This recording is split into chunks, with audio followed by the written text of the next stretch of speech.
ओम नमः शिवाय।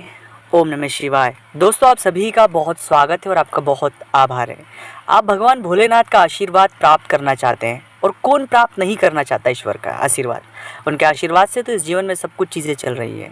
तो इस पूरी बात को आज आप समझ लो, क्योंकि बहुत से लोग आपको तरीके की बातें बताते हैं, आप ऐसा करिए, ये करिए, लेकिन मैं आपको बहुत ही सटीक बातें बताने वाला हूँ और बिल्कुल कारगर।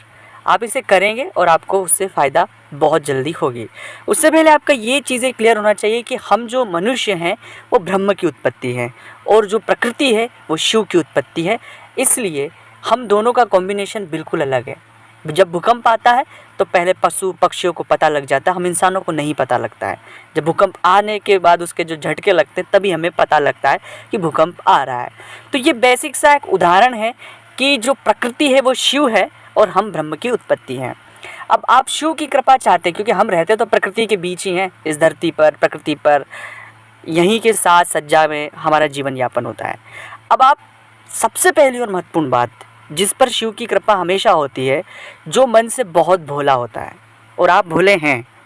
भोला होने का मतलब ये होता है कि आप, कोई व्यक्ति आपके साथ अहित करे, बुरा करे, लेकिन आप बहुत जल्दी मान जाना और उसको माफ़ कर देना कि ठीक है, कोई बात नहीं, गलती हुई है, माफ़ करो, आगे बढ़ो।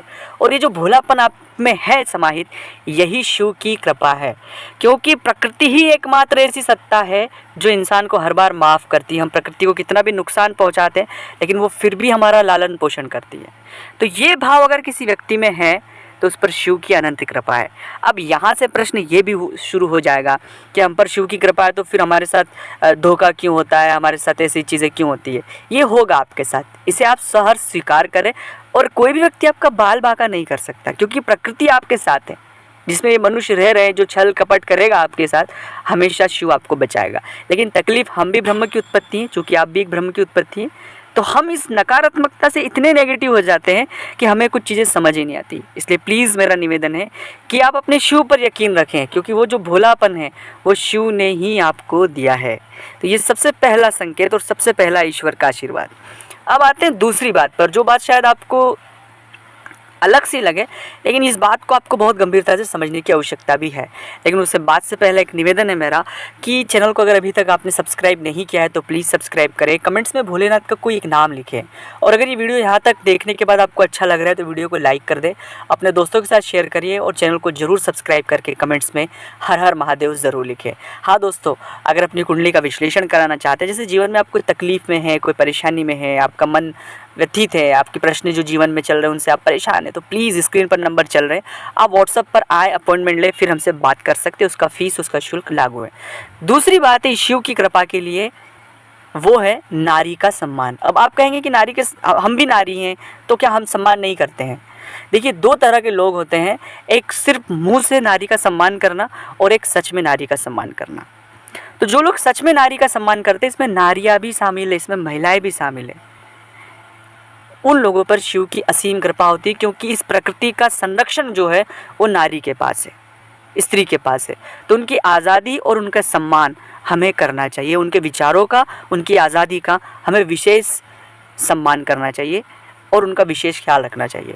इसे अगर आप प्रैक्टिकल तौर पर शुक्र की दृष्टि से भी देखें तो शुक्र जो है वो भी शिव के उपासक हैं और बृहस्पति भी शिव के उपासक हैं। जो शुक्र है वो सुंदरता, खूबसूरती, कवि, लेखन और एक पूरी प्राकृतिक सौंदर्यता के ऊपर की बात करते हैं। और स्त्री भी जो है वो शुक्र के, दाम्पत्य भी जो होता है वो शुक्र के अधीन होता है। तो इस कॉम्बिनेशन को भी आप समझे कि अगर आप नारी का सम्मान करते हैं तो आपका शुक्र मजबूत होगा, और शुक्र अगर मजबूत होगा तो आपके जीवन में कई सारी परेशानियाँ स्वाभाविक रूप से ख़त्म हो जाएगी, और राहु की भी परेशानियों से आप बच सकते हैं। और तीसरा जो सबसे बड़ी बात है, आप बहुत ही आसानी से शिव की अगर कृपा चाहते हैं, वो है मंत्र जप। इस अंतरिक्ष में जो हम बातें कहते हैं हमें एक बार सुनकर बाहर हो जाती है, लेकिन वो अंतरिक्ष में विद्यमान होती है। इसलिए हमेशा ओम नमः शिवाय का जाप आप कंटिन्यू करते रहें। आप जितना जप करेंगे उतना ज़्यादा फल आपको मिलेगा। दोस्तों, आप एक बार प्रैक्टिकल तौर पर करें, बस सिर्फ ओम नमः शिवाय मन में शांत होकर बिना इच्छा के ओम नमः शिवाय जप करें। ओम नमः शिवाय।